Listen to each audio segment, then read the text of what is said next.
कर रहे थे क्योंकि आज हजारीबाग में खास मेहमान हैं डीएसपी की पाठशाला से विकास श्रीवास्तव सर।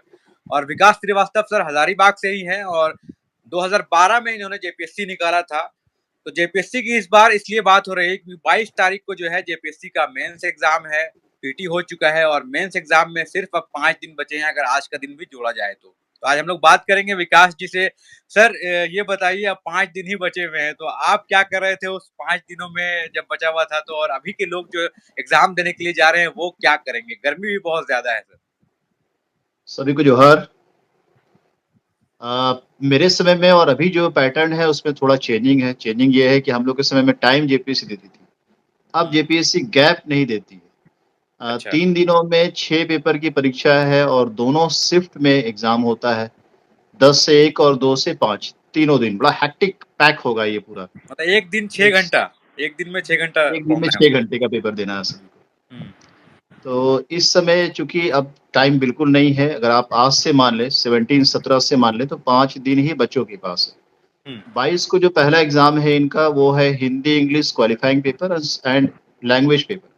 हम्म। तो डेफिनेटली 21 को जो रहेंगे, ये 21 को आप इन सभी विद्यार्थियों को 21 को पूरा समय देना पड़ेगा हाँ। लैंग्वेज पेपर पर, और जो क्वालिफाइंग पेपर है हिंदी इंग्लिश उसमें देना होगा। तो अच्छा। इनके पास टाइम क्या बच जाता है? 4 दिन। तो आप हम्म। मान के चलिए कि 17 इट मीन आज इनको एक पेपर 3 कंप्लीट करना पड़ेगा, हम्म। 18 paper 4 and hmm. 19 paper 5 and 20 paper 6। इन 4 दिनों में सभी स्टूडेंट्स एक एक दिनों में 4 4 पेपर अपना रिवाइज करते जाइए, और 21 पूरा टाइम रखिए आप लैंग्वेज पेपर के लिए और हिंदी इंग्लिश के लिए। तो क्या एक दिन में मतलब 4-4 पेपर पॉसिबल है रिवाइज करना? कैसे करेंगे? कितना टाइम देंगे? सुबह से बैठेंगे क्या आज करेंगे? 17 आज जैसे है, मैंने कहा कि आज सुबह से आप कर रहे होंगे या आप इस इंटरव्यू के बाद करना चाहें तो 17 आज 17 को पेपर 3 कर लीजिए। हम्म। पेपर 3 में कैसे कर पाएंगे? पेपर 3 में 2 पेपर हो जाता है, एक हिस्ट्री है एंड ज्योग्राफी है। हम्म। क्योंकि आप लोगों ने पहले से सिलेक्ट कर लिया होगा कि हिस्ट्री में कौन कौन सेक्शन करना है, ज्योग्राफी में कौन कौन सेक्शन करना है। उन्हीं हम्म। सेक्शन को अगले 8 घंटे में 7 घंटे जो रात में टाइम मिलेगा आपके पास अभी से, हम्म। उसमें रिवीजन करें। अब फोकस किस पर करना है? तो फोकस एरिया आपका मेन होना चाहिए। पूरा सिलेबस तो असंभव है कि आप हम्म। कर पाइएगा रिवीजन। तो जो बिल्कुल। माइक्रो लेवल पर आप लोगों ने किया होगा, इट मीन्स जो आपका फेज 3 होगा, जो हम्म। अलग अलग तरीके से, तो माइक्रो लेवल पर जो इम्पोर्टेंट गेस्ट क्वेश्चन आप लोगों ने किया होगा कि हाँ इस पर विशेष ध्यान देना है, अगर इससे क्वेश्चन आएगा तो अच्छा कर पाएंगे। तो अभी हम्म। जरूरत है उन माइक्रो क्वेश्चंस को करने की आवश्यकता है। प्लस हम्म। जो डेटा आपने तैयार किया होगा, जो सिनॉप्सिस तैयार किया होगा स्टूडेंट्स, अभी उन सिनॉप्सिस को ही देखना पड़ेगा। बस यही मुख्य अच्छा। करना है। सभी पेपर के साथ ऐसा ही करें आप सब। मतलब एक दिन में पूरा पॉसिबल नहीं है ये करना, मतलब जो भी पेपर हाँ, है। एक दिन में स्टूडेंट कितना पढ़ जाएगा? मतलब 14 घंटा पढ़ता है। हाँ। इस 14 घंटे में उसको एक पेपर करना है। एक पेपर में क्या है कि यहाँ एक पेपर में एक से अधिक सब्जेक्ट्स हैं। हाँ। इतने सारे सब्जेक्ट्स को एक पेपर में मान के चलिए कि अगर स्टूडेंट्स को 40 क्वेश्चन करना है, तो क्या एक हाँ। दिन में वो 40 से 50 क्वेश्चन कर पाएगा? नहीं कर पाएगा। तो बिल्कुल। उसने जैसे एक माइक्रो लेवल एक पर, कमेंट, हाँ, एक कमेंट यहाँ पे आ रहा, लग रहा है कुछ नहीं पढ़े हैं। ये पढ़े हुए होंगे पूरा लेकिन इनको लग रहा है कुछ नहीं पढ़े हैं। तो ऐसा लास्ट टाइम में लगता है क्या, मतलब कि एग्ज़ाम आ गया है तो कुछ पढ़ाई नहीं किए हैं? हाँ स्टूडेंट्स से, और ये आप भी स्टूडेंट्स को लग रहा होगा, मेरे समय भी लगता था। अच्छा। लास्ट में ऐसा लगेगा कि बड़ा एंजाइटी फील होगा, बहुत घबराहट फील होता है। हुँ। ऐसा लगता है कि जितना भी पढ़ा हुआ है वो सब भूल गए हैं। हुँ। डर सा लगता है, नर्वसनेस लगता है, पैनिक होते हैं। हुँ। प्लस लगता है कि अरे ये तो छूट गया, ये भी पढ़ लेते, ये भी पढ़ लेते, ये तो किया ही नहीं। हमने हुँ। जो किया है उस पर ध्यान नहीं जाता है, जो नहीं किया उस पर ज़्यादा ध्यान देता है। तो थोड़ा बिल्कुल। कॉन्फिडेंस लेवल लो हो जाता है, थोड़ा नहीं बहुत ज़्यादा हो जाता है। तो तो ये लास्ट दौर टाइम में है, हम लोग, हाँ, लास्ट टाइम में हम लोग देखते हैं कि कुछ नया चीज़ पढ़ने की कोशिश करना चाहिए कि नहीं करना चाहिए? जो नहीं रिवाइज़ करनी किए या चाहिए। पढ़ के आए हैं उस पे फ़ोकस करना चाहिए। अब तो समय बिल्कुल नया कुछ करने का नहीं है। अब तो मेरा हाँ। सजेशन यही होगा आपके माध्यम से विद्यार्थियों को कि हुँ। अब नया कुछ ना करें। आपने जो पढ़ा है खुद पर भरोसा रखिए, और एकदम अच्छा। मान के चलिए जो जिस दौर से अभी आप गुज़र रहे हैं वही दौर से मैं भी और सारे सक्सेसफुल स्टूडेंट भी गुज़रे होंगे। कोई हुँ। नई चीज़ नहीं है। तो आपने जो पढ़ा है वो हमेशा काम आएगा, आपकी पढ़ाई व्यर्थ नहीं जाएगी। हुँ। एग्ज़ाम हॉल में जब आप बैठेंगे तो खुद ब खुद कलम चलने लगेगा। हाँ, हुँ। 2-3 चीज़ों को ध्यान ये देना चाहिए, टाइम मैनेजमेंट, समय प्रबंधन अति महत्वपूर्ण है। इस हुँ। पर हमें ध्यान देना चाहिए। होता क्या है कि मेरे साथ तो भी जैसे ऐसा उस पे हुआ। आएँगे सर, पहला पहला आपने जो कहा था कि पेपर 1 का हम लोग खत्म कर देते हैं, कि पेपर 1 22 तारीख को जो दे रहे हैं वो क्वालीफाइंग है।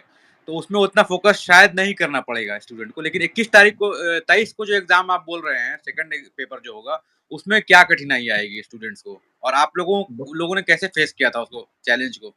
कि 22 को जो पेपर है उसमें एक सिटिंग क्वालिफाइंग है और एक जो है वो मेरिट लिस्ट वाला है लैंग्वेज पेपर। अच्छा। जैसे मान लें किसी ने कोटा रखा है, नागपुरी रखा है, तो वो पूरा का हाँ, पूरा 150 नंबर का स्कोरिंग पेपर है। हाँ, एक तो क्वालिफाइंग है और एक स्कोरिंग है। अभी से क्या करना चाहिए बच्चों को, लैंग्वेज पेपर तो आपको डेली पढ़ना है। हाँ। आज भी पढ़ेंगे आप, कल भी पढ़ेंगे, कुछ समय 2 से 3 घंटा आपको लैंग्वेज पेपर का डेली निकालना है। हुँ, तो 22 को जो है वो हिंदी, इंग्लिश जो क्वालिफाइंग है एंड लैंग्वेज। हुँ, 23-24 से आपको करने का बहुत समय नहीं मिल पाएगा। सपोज़ कीजिए आप घर लौटते हैं, तो घर लौटते-लौटते 6 साढ़े 6 बज जाएगा सेंटर से। हुँ, तो सिर्फ़ रात के 3-4 घंटों में जो बुलेट आपने जो कैप्सूल तैयार किया होगा, जो सिनॉप्सिस तैयार किया होगा, कुछ आंकड़ा वगैरह होगा आपके पास, कुछ योजनाओं का नाम होगा, हुँ, उन सभी को देख लीजिएगा। पूरे क्वेश्चन के आंसर को मत देखिए। हुँ। और अभी लास्ट टाइम में क्या करते हैं, वो लिख के प्रिपेयर करना ठीक रहता है कि बस एक बार रफ देखना होता है? क्योंकि मैंने देखा है स्टूडेंट्स को संडे को जो टेस्ट होता है इनका कोचिंग्स में, मेंस वाले वो दिन-दिन भर एग्ज़ाम जाके लिख के प्रैक्टिस करते हैं 4 क्वेश्चन, 8 क्वेश्चन स्पीड के लिए। तो अभी क्या सजेस्ट करेंगे, 4 दिन लिख के प्रैक्टिस करना है कि वो बस देख के पॉइंट्स देखना है बस ऐसा? नहीं, अब तो लिखने का समय नहीं रहा। इन लोगों ने काफ़ी प्रैक्टिस किया है। इस बार मैंने देखा है कि स्टूडेंट्स पहले की हुँ, तुलना में, हम लोगों की तुलना में यार कई गुना इन लोगों ने आंसर राइटिंग में मेहनत किया है। हुँ, अब आपको सिर्फ़ पेज पलटना मीन्स कि आपको सिर्फ़ याद करना और एक बार रिवीजन देखते चलना है। हुँ। उसको लिखने का समय आपके पास अब नहीं रहा। अच्छा, तो ये टाइम मैनेजमेंट आपने कैसे किया था? जैसे आपने जब एग्ज़ाम दिया था, पैटर्न तो वही है, तो किस आंसर पे कितना टाइम देना है? पहले से जज करते हैं सारा सारा क्वेश्चन पढ़ लेते हैं या एक-एक करके सब क्वेश्चन में जाते हैं, कैसे करते हैं? एक बार तो जैसे क्वेश्चन मिलता है तो हुँ, एक नज़र से पूरे क्वेश्चन में देख लेते हैं कि क्वेश्चन क्या है, नहीं है।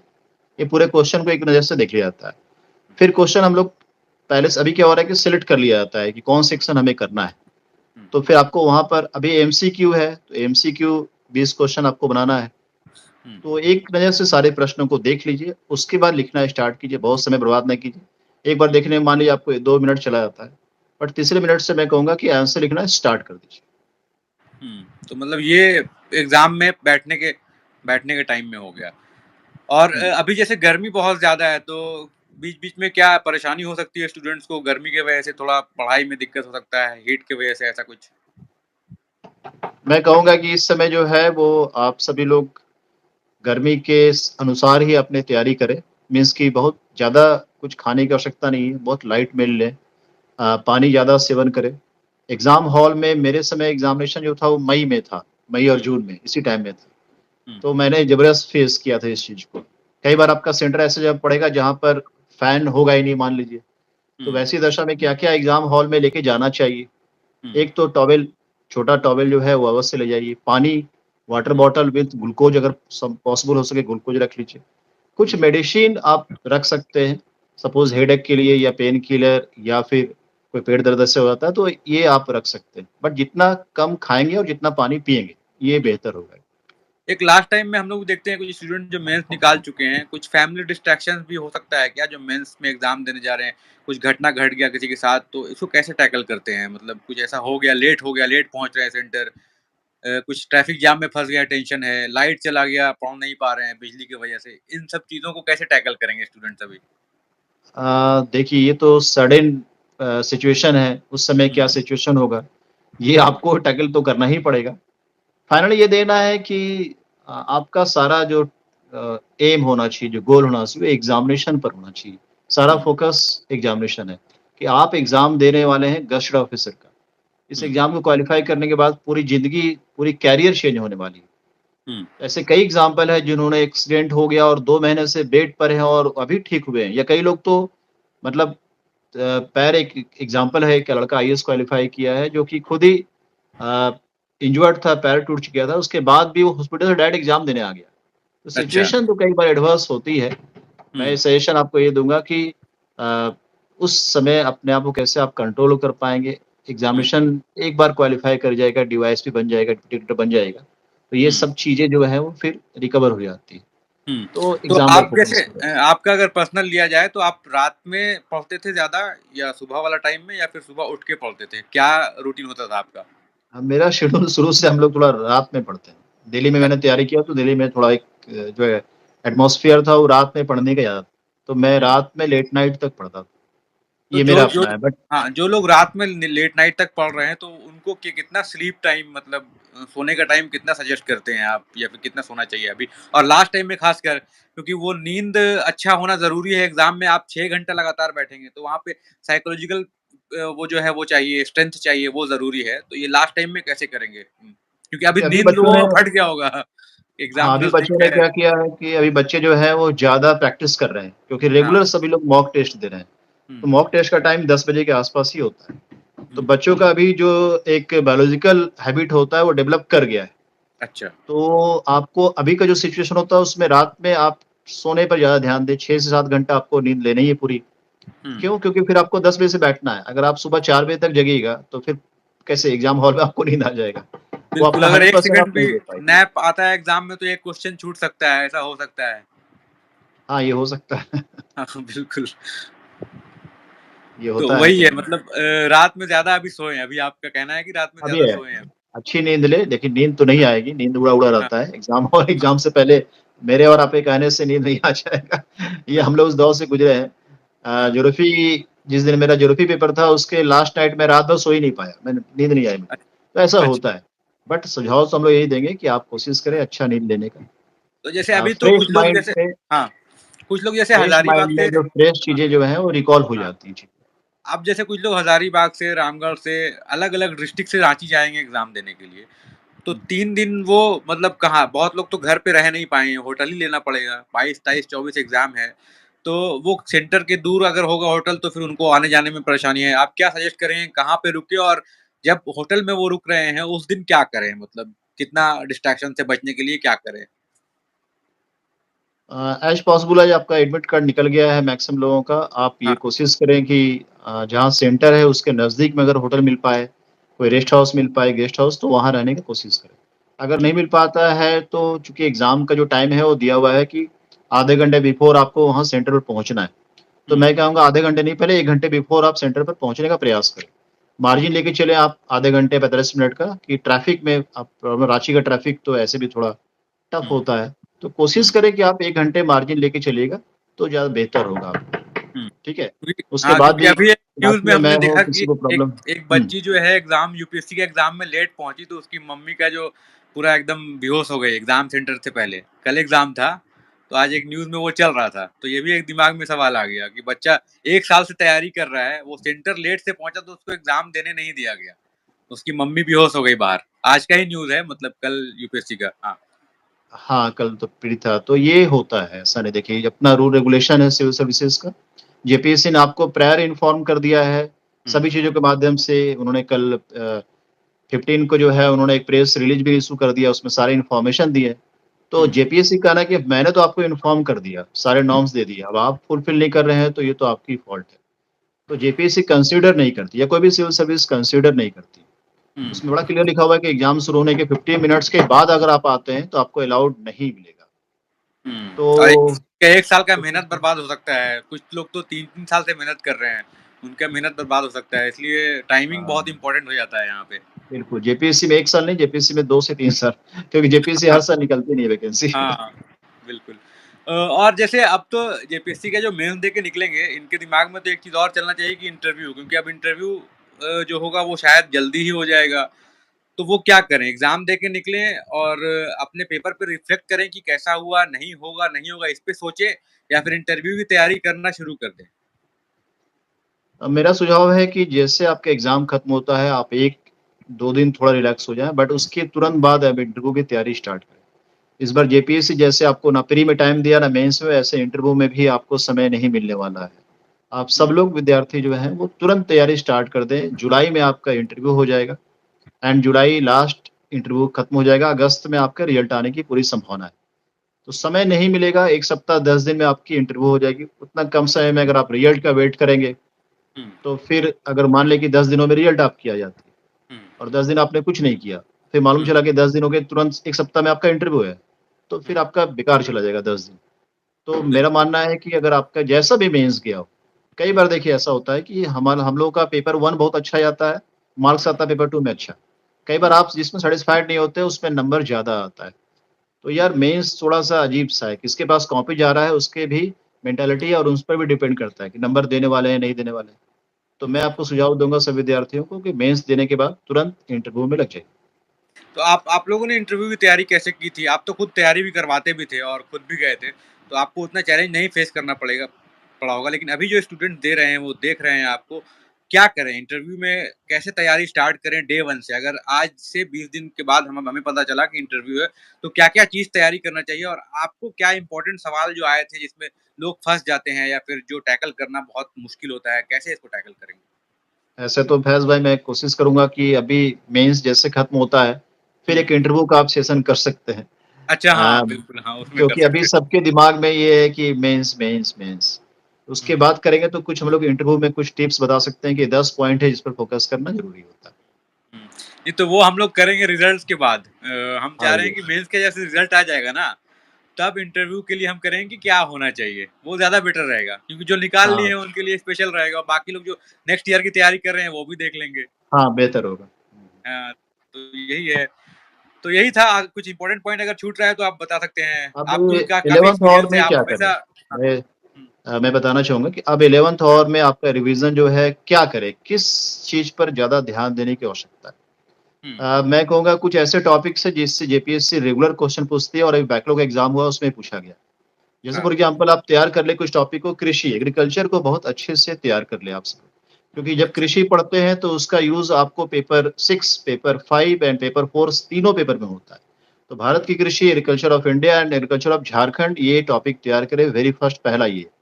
हुँ, दूसरा है पॉपुलेशन जनसंख्या को अच्छे से आंकड़ों सहित पिछले 5 जनगणना से लेकर अभी तक एंड झारखंड की 2 जनगणना से लेकर अभी तक जो जनसंख्या के आंकड़े होंगे, उन आंकड़ों को टेबल के साथ, डायग्राम के साथ, मैप के साथ ये कर लें। मैं आपको आश्वस्त करता हूँ कि कहीं न कहीं ये क्वेश्चन आपको ज़रूर आएगा। बिल्कुल। एक थर्ड मैं कहूँगा एग्रीकल्चर से, इंडस्ट्री। एक पॉपुलेशन से, हाँ, दूसरा। थर्ड जो मैं कहूँगा वो है उद्योग, इंडस्ट्री। भारत ठीक के है। उद्योग भी कर लें अच्छे से आप और झारखंड के उद्योग भी कर लें। ये 3 टॉपिक हो हुँ, गए। चौथे जो बहुत हिट है, वह है आपका climate change and global warming. ये बिल्कुल। Climate change and global warming भी आपको 3 पेपर जीएस के 3 पेपर में यूज़ है क्योंकि सिलेबस कई चीज़ें कॉमन है। ये हुँ, 4 टॉपिक कहूँगा। 5वां मैं आपको कहूँगा वह है इकोनॉमिक रिफॉर्मेशन, आर्थिक सुधार। जेपीएससी के सिलेबस में एक ऐसा कॉमन टॉपिक है जिसमें क्या कर रहा है कि कोई भी क्वेश्चन पूछ रहा है उसके साथ लगा दे रहा है कि आर्थिक सुधार, उदारीकरण के दौर में क्या हुआ, हाँ, निजीकरण के दौर में क्या हुआ। एक हुँ, अच्छा नोट्स आपने तैयार किया होगा, नहीं किए हैं तो अभी आप कर लें। मैं विश्वास दिलाता हूँ एग्ज़ाम हॉल में आपको ये महसूस होगा कि अरे! इसका यूज़ तो मैंने यहाँ-यहाँ कर लिया। तो बिल्कुल। ये ऐसे 5-6 टॉपिक है और एक है अनुसूचित जाति, जनजाति विशेषकर झारखंड के संदर्भ में। आप उनकी समस्याएँ, उनकी कितने आँकड़ा है, कहाँ किस जिला में पाए जाते हैं, भारत में कहाँ है, एक अच्छा नोट्स भी उस पर आप तैयार कर लें। ये 5-6 टॉपिक है जिस पर आप करते हैं और महिलाओं के संबंध में ये 6 टॉपिक, तो हुँ। आपसे काफ़ी बेनिफिट होगा। मैं आपको काफ़ी सुझाव दूँगा। काफ़ी प्रिसाइज़ में बता दिया आपने एकदम टॉपिक। लोग वहीं पे हाँ। सर्च करके जा सकते हैं। हाँ, प्लस क्या है ना कि एक आपका मार्क्स कैसे आता है? मार्क्स आने के लिए जितने बच्चे हैं सिर्फ़ 2 चीज़ पर दिया ध्यान दो। पहला आपका इंट्रो, भूमिका अच्छा होना चाहिए। भूमिका कई बार क्या होता है कि इंट्रोडक्शन में हम लोग जो विषय है उसी से शुरू करते हैं, नहीं। आप हुँ, उसके थोड़ा पीछे जाकर चाहे आप पूरे हिस्ट्री में चले जाओ या फिर आप इंडिया में या वर्ल्ड में थोड़ा-सा बैकग्राउंड को लेके चलो इंट्रो या कोई स्टेटमेंट से शुरू कर दो या करंट अफेयर्स में कुछ आया हो उससे स्टार्ट कर दो। हुँ। आपकी इंट्रोडक्शन बहुत इम्पोर्टेंट है, कैसे आप वो बोलना शुरू डीप कर रहे हो। डीप नॉलेज पे डिपेंड करता है। वो पूरा डीप वो नॉलेज पे डिपेंड करता है कि मतलब चीज़ों को कैसे हम कनेक्ट कर पा रहे हैं। तो हुँ, फ़ोकस हमें इंट्रो पे करें एंड आपका कॉन्क्लूज़न निष्कर्ष, हुँ, हमेशा निष्कर्ष पर ध्यान दो बच्चों, कि हुँ, निष्कर्ष जो है वो अपडेट होना चाहिए। वर्तमान से कैसे हम जोड़ सकें? क्या वो आज उतना रिलेवेंट है या नहीं? इसको ज़रूर जोड़िए। इसके लिए आपको मैं सुझाव दूँगा vision at the rate of 2047। Jharkhand Bharat सरकार की जो विज़न है at the rate of 2047 Bharat को एक डेवलप्ड कंट्री बनाना। आप वेबसाइट पे जाइए गूगल में, आप सर्च कीजिए 8 से 10 पेज का होगा, आप उसे डाउनलोड कर दीजिए। मैंने अपने टेलीग्राम ग्रुप में डाला भी है। वहाँ से आपको उसमें कई चीज़ें मिल जाएँगी। उसका हुँ, यूज़ आप इकोनॉमिक्स में, पब्लिक एड में, साइंस टेक में सब तरह से कर सकते हैं। हुँ, इसके बिल्कुल। अलावा पीआईबी कोई भी टॉपिक में लगता है करंट अफेयर्स में सर आप तो बोल दे रहे हैं बड़ी अच्छी बात है, लेकिन हुँ, कहाँ मिलेगा सर ये? तो जो भी अच्छा, टॉपिक आप तैयार करना चाह रहे हैं ये मिलेगा आपको पीआईबी प्रेस इन्फॉर्मेशन ब्यूरो, हुँ, यहाँ आपको मिल जाएगा। ये ऑथेंटिक है चूँकि सरकार की है पीआईबी। या mygov.in में आपको मिल जाएगा। ये 3 चीज़ों पर आप फ़ोकस करें। मैंने कहा mygov.in में या पीआईबी में या विज़न 2047 में। यहाँ से आपका जो कॉन्क्लूज़न होगा वो कमाल का निकलेगा। ये कीजिए, देखिए नंबर कितना अच्छा है। मतलब डेटा जो रहेगा सही रहेगा, वही इम्पोर्टेंट बिल्कुल है। स बिल्कुल। तो यही था, आज हम लोग बात कर रहे थे विकास श्रीवास्तव जी से, जो अभी डीएसपी भी हैं और डीएसपी की पाठशाला भी चलाते हैं। बहुत स्पेशल क्लास है, उसमें तो स्टूडेंट से इंटरैक्ट करते ही हैं। लेकिन आज खास जोहार हज़ारीबाग से जुड़े थे और हम लोग डिस्कस कर रहे थे जेपीएससी का एग्ज़ाम जो 22, 23 और 24 को है मेंस का। और मैं अपने चैनल के थ्रू भी बहुत जो मेंस दे रहे हैं, उनको भी बहुत-बहुत शुभकामनाएँ देते हैं कि आप अच्छा से एग्ज़ाम दीजिए। सर बहुत-बहुत धन्यवाद आपका इतना कीमती टाइम देने के लिए। आगे फिर हम लोग जुड़ेंगे इंटरव्यू के टाइम में। थैंक यू फैज़ भाई एंड सभी को ऑल द बेस्ट। कर गुज़रना है, जो सोचा है उसे ज़मीन पर उतारना है। कोई रोक नहीं सकता, आपको खुद पर विश्वास कीजिए। Thank you. क्या क्या बात है। बहुत और आपको बता दूँ कि इनका चैनल है डीएसपी की पाठशाला, जो लोग भी देख रहे हैं जो हज़ारीबाग के, डीएसपी की पाठशाला में 1 लाख से ज़्यादा 1,39,000 सब्सक्राइबर हैं। इनसे आप जुड़िए और ये एक तरह का सेल्फ सर्विस देते हैं, फ्री में लोगों को पढ़ाते हैं, हर शाम को जुड़ते हैं, आप भी इनसे जुड़ सकते हैं। बहुत-बहुत धन्यवाद सर।